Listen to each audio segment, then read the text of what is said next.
Salut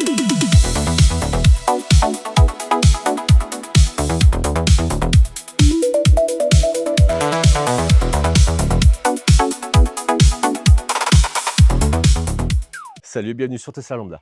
Aujourd'hui, vidéo très importante. Et c'est une chose dont personne ne parle. Et d'ailleurs, j'ai failli en faire les frais. Et je trouve ça quand même hyper bête, dangereux, et quelque chose quand même qui est hyper nécessaire quand tu as une voiture électrique. Pourquoi? Parce qu'une voiture électrique, tout le monde dit attention à ton installation. Allez, on arrive, je te montre et je t'explique ça de suite. Dans notre garage, nous avons fait installer, bien évidemment, une prise renforcée dans bonne et due forme, avec disjoncteur, etc., les câbles qu'il faut, une borne rapide en 7 kg, monophasée, avec pareil, disjoncteur et compagnie. Alors là, j'avais ouvert, je vous expliquerai pourquoi.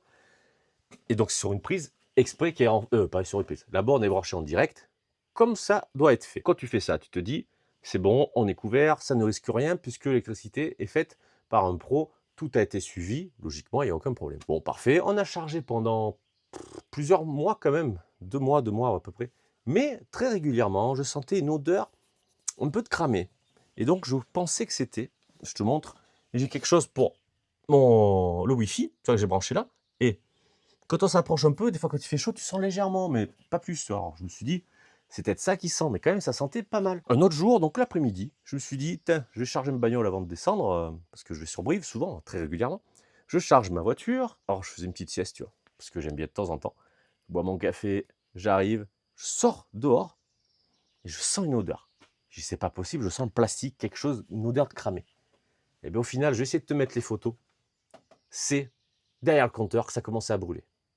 Donc voilà, je t'incruste les photos. Le boîtier où il y a les, en fait, blanc, où il y a le plomb, il y a 2 gros fusibles. Ce boîtier-là, je l'avais pris, il était tout mou.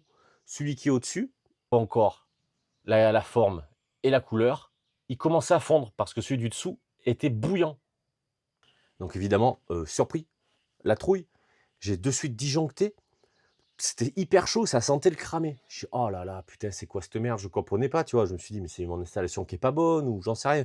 Ce qui est tout à fait possible, on sait jamais, on n'est pas à l'abri. Bref, Enedis arrive le soir en catastrophe, il vérifie. Donc ils ont dit, vous avez bien fait. Et derrière le tableau électrique, il y a des fils qui amènent le jus au fusible et au compteur Linky. Ils avaient fondu, et donc ça aurait pu foutre le feu vraiment comme il faut. Parce que ça, tu ne peux pas disjoncter. Pour le disjoncter, en fait, il faut aller au poteau.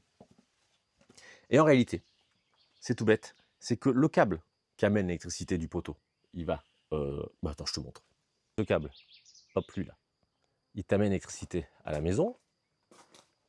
Ah, on va peut-être pas voir. Bref, et sur un poteau ici, et de ce poteau, on part sur un autre câble qui rentre dans la maison, et donc au compteur. Eh bien, en fait, c'est trop vieux, trop petit, et comme c'est trop petit, il chauffe en fonction de l'intensité et de la puissance qu'on lui demande. Toi, si jamais tu installes une borne, quoi que ce soit, mais demande à Enedis de passer vérifier si ton installation en amont du compteur est bonne, parce que ton électricien n'a pas le droit d'y toucher. Chose que je ne comprends pas. J'ai pris un abonnement, on a pris un abonnement de 12 kW. Pourquoi? Parce qu'on a des voitures électriques. 2, c'est signalé, ils le savent. De même, ils auraient pu se dire, très bien, nous allons envoyer un agent pour vérifier l'installation, notre installation du poteau électrique jusqu'à chez vous, voir si elle va pouvoir supporter les charges répétées de voitures électriques. Et c'est pas le cas. Donc, on a quand même failli. On aurait pu foutre le feu à la baraque, tout ça à cause de leur faute, malgré avoir fait les installations nécessaires en bonne et due forme. Aujourd'hui même, ils sont venus installer un nouveau boîtier ici, avec les 2 gros fusibles, un nouveau disjoncteur. Donc là, on est OK. Et du coup, ils nous ont changé le câble. Le gros, là, celui-là est tout neuf. Lui, là. Tout ça, c'est neuf. Et ils nous ont foutu un autre câble, donc qui va, où je vous dis qu'il est connecté, on voit le poteau en galva là, dans une gaine, comme ça risque rien, et ça va à la maison. Donc là, c'est neuf.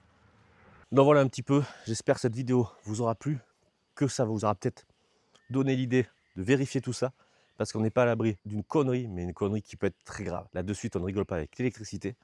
Tu peux quand même y périr, mettre en danger toute ta famille, les voisins. Tout ça, pourquoi? À cause de eux, parce qu'ils n'ont pas fait le nécessaire en termes de vérification, même si toi, tu es OK de ton côté. Bon, allez, j'espère que ça vous a plu, j'espère que vous aurez appris des choses, l'air de rien, et pensez-y, allez checker ça, on ne sait jamais. N'hésite pas à partager, à liker, abonne-toi évidemment si ça n'est pas fait, et à la prochaine sur Tesla Lambda. Allez, ciao.